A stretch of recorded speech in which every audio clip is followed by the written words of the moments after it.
In this video, I'm going to teach you how to add a Nanako card to Apple Wallet. It's a very easy process, so make sure to follow along.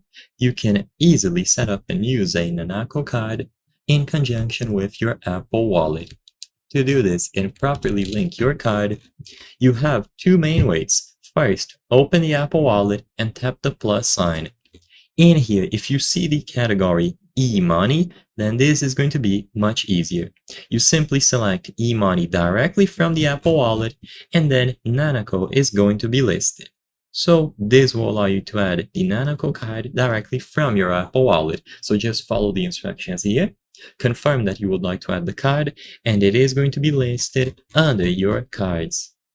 Alternatively, you can also use the Nanako app.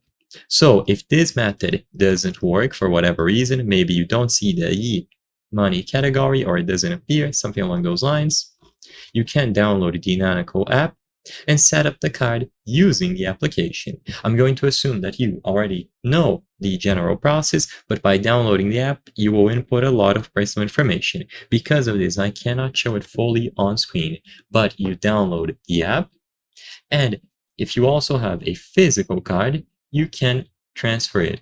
So either use the application or look for the e-money category inside of the Apple Wallet. If it still doesn't appear, then double check to see if you set up your card properly.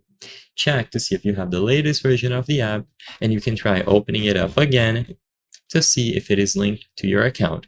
Usually, you will find the option to add it to a digital wallet right underneath the card. So if you open the app and go to your card options, you should also see the Add to Apple Wallet button right underneath it. So I hope I was able to help you. If this video helped you, please consider subscribing. As you can see, according to our channel metrics, 83% of the people watching our videos are not subscribed. By subscribing, you can help us make higher quality videos. Thank you for watching, and I'll see you on the next one.